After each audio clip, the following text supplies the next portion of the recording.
There are over 500,000 people living in the city of Milwaukee.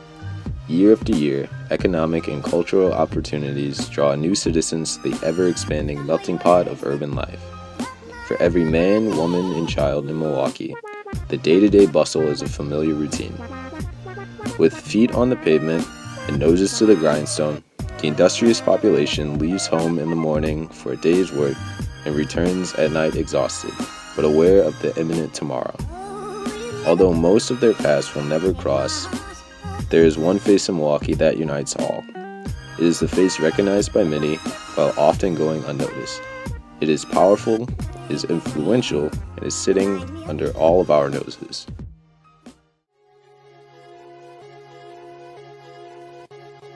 Have goals. This familiar work of street art occupies thousands of street corners, light posts, traffic signs, and various other public spaces throughout Milwaukee. The black and white sticker has become an iconic addition to the infrastructure of the city. Its mysterious persona and simple message have captivated the community. The face and the message have become familiar to so many, yet its origin and purpose remain a mystery. Where do these stickers come from? Who designed them? Who puts them up? Why are they there? Is there more to the message? What does it mean?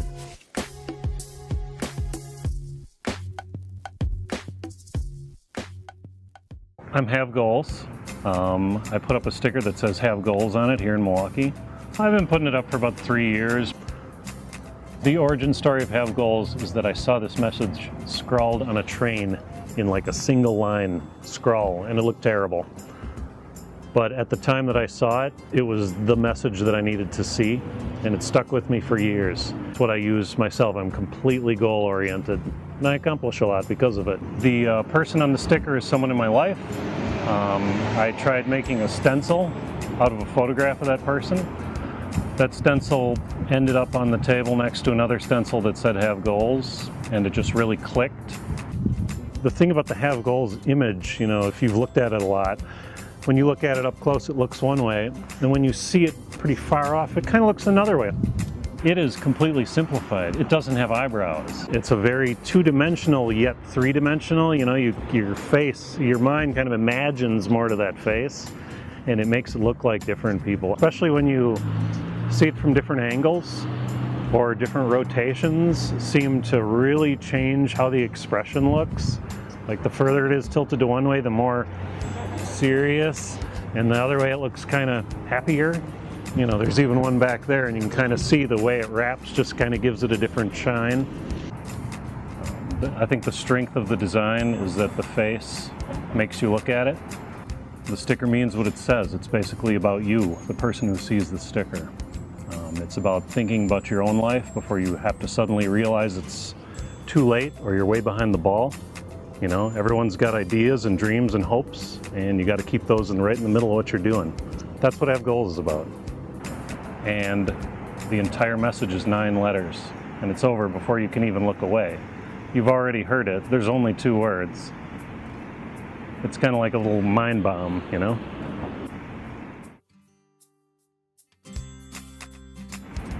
Have Goals is about you. You have to do something with the message. I like that people see it, and I'm touched when people get a hold of me about Have Goals. They're letting me know that the sticker helps them out or the messages help them out. Is street art a positive movement in general? Yes. It's an artistic outlet for people to reach an audience, people who can't work through the classic art structure of going to an art school and being shown in an art gallery. So it's an opportunity to get seen by a mass audience. I've done both, and I've found this to be much more successful. I think it's increased the positive perception of street art in general, which in Milwaukee it's been pretty oppressed, and there's a lot of people against street art. There's a lot of different kinds of street art, and the thing that I do is mostly put up stickers, non-destructive work. There's definitely destructive work out there. I have no problem with a lot of that work, but I think it reduces your audience pretty dramatically if your message is destructive to property. I have some rules that I go by. I don't put stuff on people's homes or churches or businesses. So I collaborate with the Milwaukee or the DOT. You know, they put up a lot of nice signs that you can put things on the back of, a lot of poles that you turn left at and stop by for 30 seconds. That's really my stock and trade of locations mostly. Vandalism is definitely illegal. I think it's about not being a nuisance. If someone really doesn't like it, they can take it down. One Milwaukee resident has gained a unique perspective on the various installments of graffiti throughout the city. Tanner Wallenkamp, a student at Wauwatosa East High School, has witnessed the ever-evolving world of Milwaukee graffiti writers through his uncommon interests in exploration. I'm Tanner Wallenkamp, and I like to explore random places in Milwaukee. And that was it. I pretty much just bike around, or I bike with my friends on like trails that I find, and like we just find random stuff.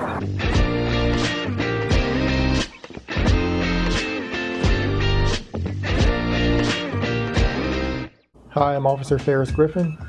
My thing with graffiti is it's often done without consent of the owner of property, whether it be a building, an automobile, a train, or land in general.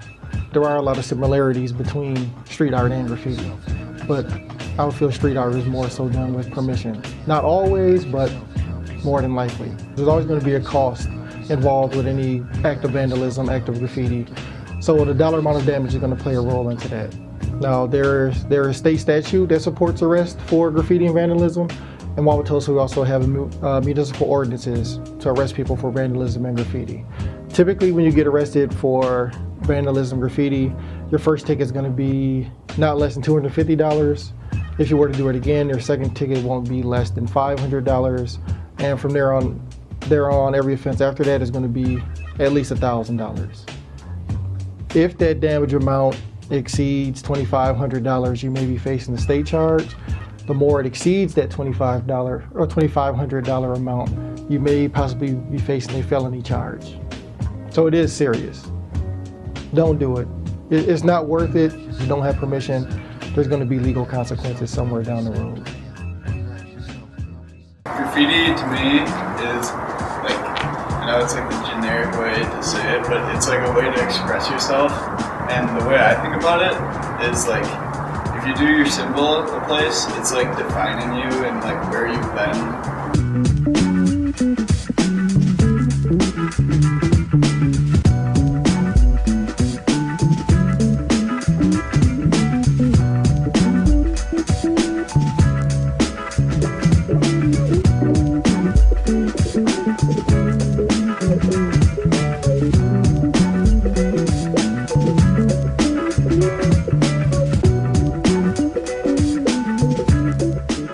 There's a quote that I put on my syllabus for my students that says, I don't even know who said it, I just found it somewhere, but I use it.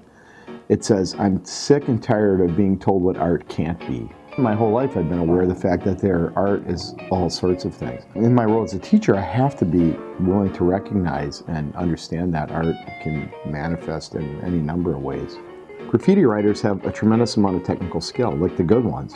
The terrible ones, of course, don't, and there are plenty of those, but you know, the ones that are recognized as being really great are they're good artists. Yeah, public will never accept it as a legitimate art form, no way. I mean, some people in the public may like it, but I'd say overall, no, it's never going to be seen. I mean, no, not generally. They won't accept the kind of, 99% of street art is just sort of a guerrilla action. They're just going out there and throwing up like wheat pasting stuff or spray painting a wall, illegally. So yeah, and that's it sort of by definition can't be legitimate. Not to say it doesn't have legitimate aesthetic value. I don't support anybody fucking up somebody else's property. Generally, I'm a property owner and I don't like it. I believe in artistic freedom, right? I really do. But your artistic freedom sort of ends where other people's rights start, right? So like, if your artistic freedom is impinging on somebody else's freedoms, then there's a problem. And I think that's kind of where you draw the line. I actually have no problem when they do it on state or city property. Then I'm fine with it because I feel like, whatever, because most of that's so ugly and institutional anyway. And then I really have no problem if they're improving the aesthetic environment that I'm walking around in.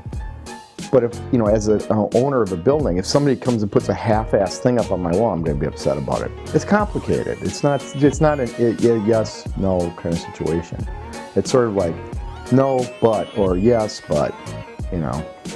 It's a weird thing because, you know, on the one hand, especially with kids, a lot of them, it's sort of a great way for them to express themselves, you know, it's like really a beautiful sort of creative thing that they're doing, if it's not destructive to other people's property and it's not impinging on other people's rights.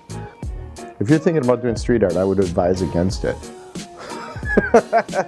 I think there are probably more practical avenues into the art world than street art. So, you know, I will say this, I did know one kid, it wasn't like a street artist, he was just a graffiti writer, but I think he's still in jail.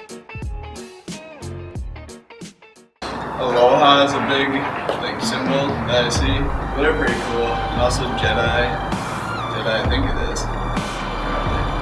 from Star Wars probably.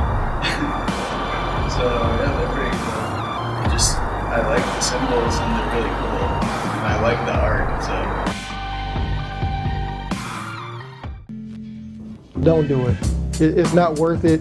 I mean, if you legitimately want to do some artwork or art project, talk to a business owner, get consent, and you'll be fine. Because there are opportunities for people to do murals and that kind of thing. It's becoming more and more of a trend in bigger cities, but always have consent. Don't just feel you need to take ownership of anything. You put your tag, your mark on things, you don't have permission, there's going to be legal consequences somewhere down the road.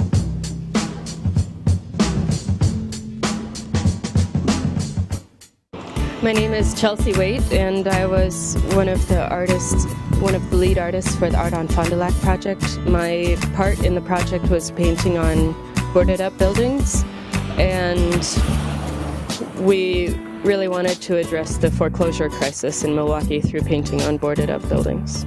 And along a 20 block stretch of Fond du Lac Avenue, we wanted to create different installations using temporary art.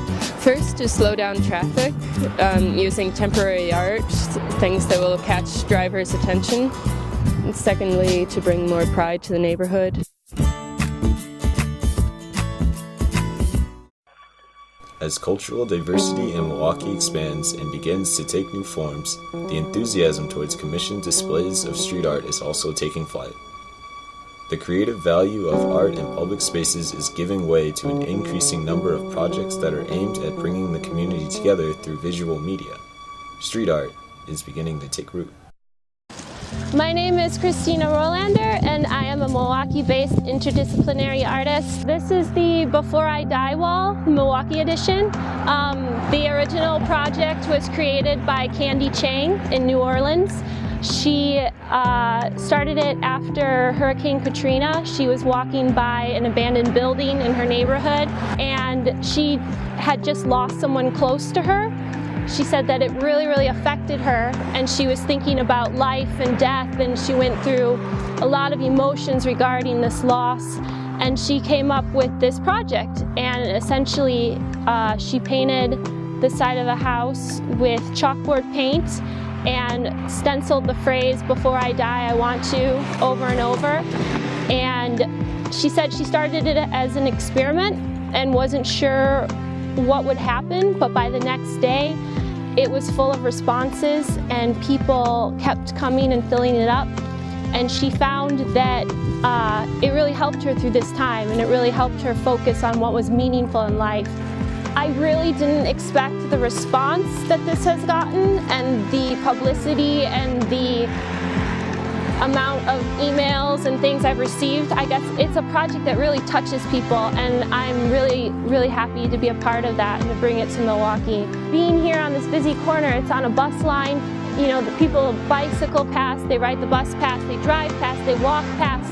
It offers people the chance to stumble upon this wall, start to read it, possibly start to think about their own life and reflect on their own life, and you know, maybe bring it back to what's really meaningful. I think it's a really important thing to bring public art out into the community. You stumble upon it, it's in a public space. You don't have to have the privilege knowledge and the funds and the opportunity to go to a museum or a gallery to view the art, anybody can see it and experience it. I think street art is great.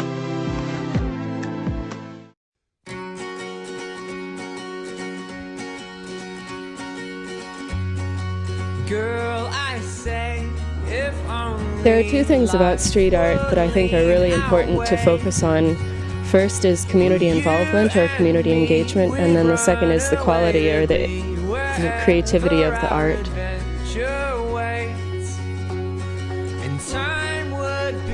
I think art can really be anything, and whether it's a chalkboard on the side of a road that engages people or a painting in a museum, I think that there's room for all kinds of art because there's all types of viewers looking for different things.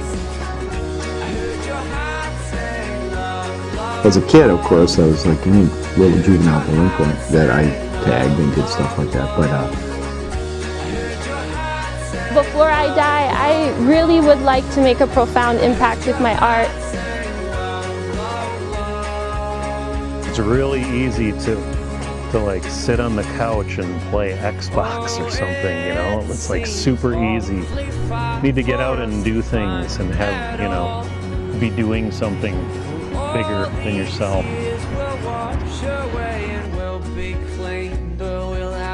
I love having the memory because I don't want to die and realize like I didn't do anything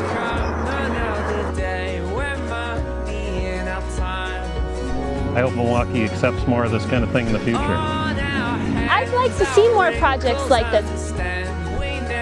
I definitely hope to make an impact someday.